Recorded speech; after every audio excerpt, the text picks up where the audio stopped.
I'm Dr. Casey Lynn, board certified pediatric dentist, and lucky for me in residency, I saw a lecture by a guy who was doing tongue ties on babies, and it got me really interested in the field. As a resident, he was a pediatric resident. We don't learn about tongue ties. It's not something that's taught in the curriculum. Once I graduated, I was lucky enough to work for somebody who did them in office, and I learned a lot from him. And then after doing it in my pediatric office, we decided let's start a tongue tie center because we were helping so many kids so many ways, and it's such a dramatic change. It's one of the most rewarding things I do in my office. People think tongue tie, tip of the tongue, that the tongue is stuck to the floor of the mouth, and that's like the only presentation there can be. But there's so many variations of it that unless you're trained in proper diagnosis and thorough symptom evaluation, you're not going to understand, is it a tongue tie or is it a functional restriction?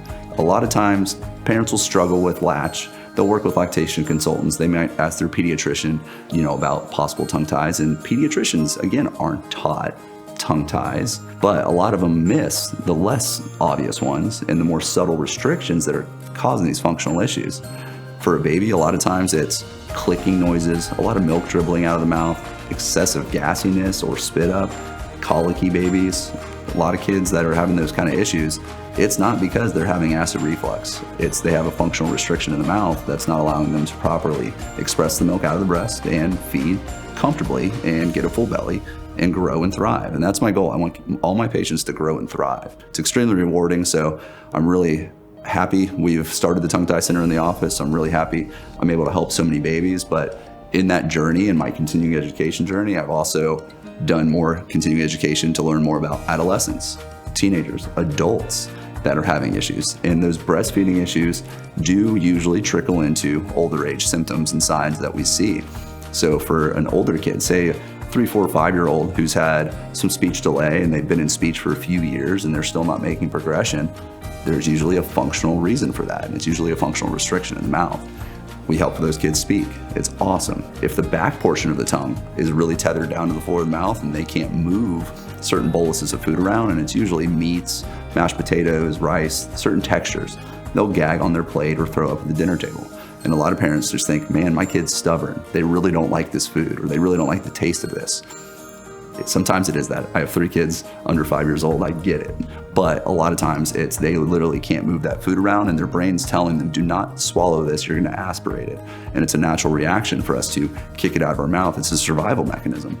Once you release that restriction, allow it to heal, they go from never eating broccoli to eating plates of it, from never eating chicken or meat to eating plates of it.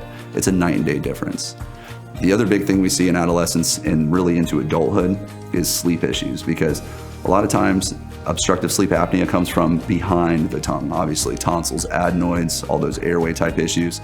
Sometimes a tongue tie will keep that tongue fused towards the back portion of the throat and it's sitting there. So when we're laying down, gravity takes hold, the tongue is stuck in the throat and we have to grind our teeth. That's a big sign of it. If you're clenching a lot of times you'll have apnea-like issues, and I can't diagnose sleep apnea, so we work with ENTs or other sleep doctors to do sleep studies to see what kind of results we can get from tongue tie releases. But again, it's night and day difference. And adults take this into adulthood with all the tension that's involved in the head and neck. They usually have migraines, head and neck tension, along with those sleep symptoms. And it's one of the coolest things because it's so subtle. The procedure we do takes 20 to 30 seconds. Depending on your age, we can do it with no anesthetic or a little anesthetic. And the night and day difference that we see with these patients is amazing. So really lucky to have the Tongue Tie Center, as a part of my pediatric office. Really happy to have people around me in the medical community who are supporting us and understanding these subtle differences can make a huge difference in patients' lives and really help them thrive. And that's our goal here at the Tampa Tongue Tie Center.